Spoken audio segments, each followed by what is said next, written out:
Bihar high court ने तत्काल प्रभाव से बिहार नागरिक निकाय चुनाव पर रोक लगा दी है। राज्य सरकार सुप्रीम कोर्ट की गाइडलाइन का पालन किए बिना ही चुनाव करा रही थी। हाईकोर्ट ने कहा कि अति पिछड़ा वर्ग के लिए 20% आरक्षित सीटों को जनरल कर नए सिरे से नोटिफिकेशन जारी करे। हाईकोर्ट की तरफ से इस मामले पर 2 सुनवाई के बाद फैसला सुनाया गया है। इस फैसले के साथ ही 10 और 20 अक्टूबर को होने वाले नगर पालिका चुनाव पर फिलहाल रोक लग गई है, जबकि राज्य निर्वाचन आयोग की तरफ से इस संबंध में कोई नोटिफिकेशन अभी तक जारी नहीं किया गया है। देर शाम तक इसे जारी होने की संभावना है। नगर पालिका चुनाव में बगैर ट्रिपल टेस्ट के पिछड़े वर्ग को आरक्षण दिया गया था। इसे चुनौती देते हुए सुनील कुमार ने सुप्रीम कोर्ट में रीट याचिका दायर की थी। सुप्रीम कोर्ट के आदेश पर हाई कोर्ट में इस मामले की सुनवाई चल रही थी। गुरुवार को इस मामले पर आखिरी सुनवाई हुई थी और मंगलवार को इस पर फैसला सुनाया गया। बिना सुप्रीम कोर्ट के मानकों को पूरा किए शुरू हुई चुनाव की प्रक्रिया।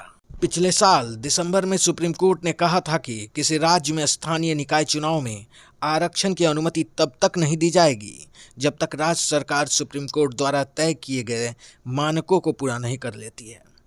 2010 में सुप्रीम कोर्ट में यह मानक तय कर दिए गए थे।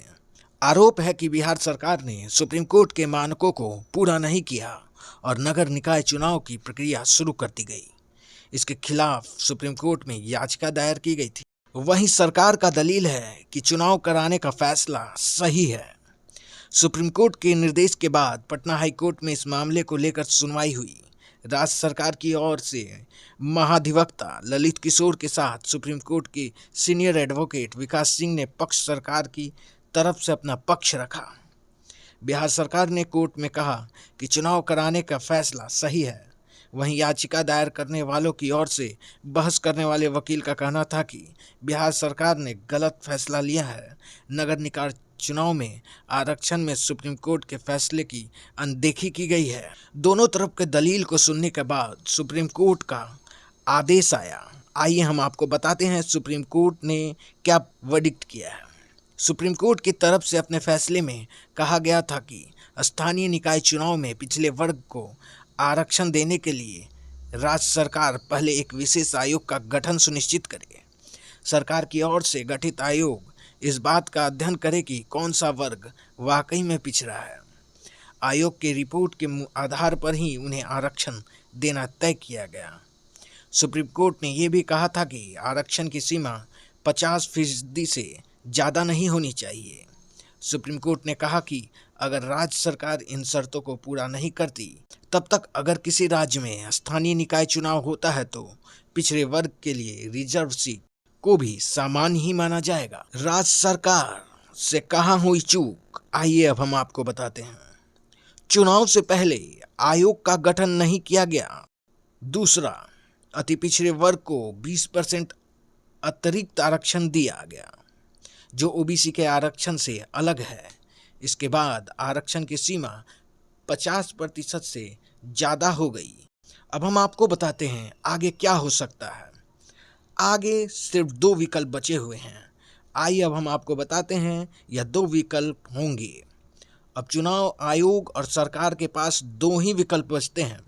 जिन सीट पर पिछड़े वर्ग को आरक्षण दिया गया है उन सभी सीटों को समान सीट करते हुए फिर से नोटिफिकेशन जारी कर चुनाव की अगली तिथि जारी करे, या फिर हाई कोर्ट के फैसले के खिलाफ सरकार सुप्रीम कोर्ट जाए। यानी दोनों ही स्थिति में तत्काल चुनाव नहीं हो सकेंगे। हाई कोर्ट के फैसले के बाद जल्द ही राज्य निर्वाचन आयोग की ओर से पत्र सभी डीएम को जारी किए जा सकता है। सुनवाई के समय हाई कोर्ट में मौजूद नगर निगम के जानकार सीनियर एडवोकेट कुमार मंगलम का कहना है कि हाई कोर्ट सीधा चुनाव पर रोक नहीं लगाई है। हाई कोर्ट ने चुनाव आयोग की कार्यशैली पर सवाल खड़ा किया है। अति पिछड़े वर्ग को आरक्षण बिना ट्रिपल टेस्ट के फैसले दिए गए हैं। हाई कोर्ट ने यह व्यवस्था दी है कि वार्ड मेंबर से लेकर मुख्य पार्षद तक का चुनाव सामान्य करके करा सकते हैं। कुमार मंगलम का कहना है कि बिहार सरकार और फजीहत से बचना चाहती है तो समान सीट टिकर के फिर से नोटिफिकेशन जारी करके चुनाव कराए या सुप्रीम कोर्ट का दरवाजा खटखटाए। वहीं जदयू का कहना है कि फैसला दुर्भाग्यपूर्ण और पार्टी करेगी आंदोलन। हाईकोर्ट के इस फैसले पर सत्ताधारी जदयू ने विरोध जताया है। पार्टी के संसदीय बोर्ड के अध्यक्ष उपेंद्र कुशवाहा ने कहा कि पटना उच्च न्यायालय द्वारा अभी फैसला हुआ है कि बिहार में जो नगर निकायों का चुनाव चल रहा है उसमें अति पिछड़ा का आरक्षण समाप्त होना चाहिए और समाप्त करके बिहार की सरकार फिर से नोटिफिकेशन जारी करे तब चुनाव कराए। तत्काल सब चुनाव को रोक दिया गया है। उच्च न्यायालय का यह फैसला काफ़ी दुर्भाग्यपूर्ण है और केंद्र सरकार साथ ही भारतीय जनता पार्टी दोनों की गहरी साजिश का यह परिणाम है, क्योंकि आरक्षण जो मिला हुआ है या विभिन्न राज्यों में देने की बात चल रही है पंचायती राज संस्थाओं में, नगर निकायों में, उसके लिए कोर्ट ने कहा है कि इसको 3 टेस्ट से जांचने की ज़रूरत है, तब आरक्षण देना चाहिए। 3 टेस्ट से जांचने का मतलब है कि जात की गिनती का आंकड़ा तत्काल अनिवार्य है। केंद्र की सरकार जात की गिनती नहीं करवा रही है। समय पर यदि जात की गिनती हो गई रहती केंद्र सरकार की ओर से और 3 टेस्ट से इसकी जांच हो गई होती तो आज यह स्थिति नहीं आती।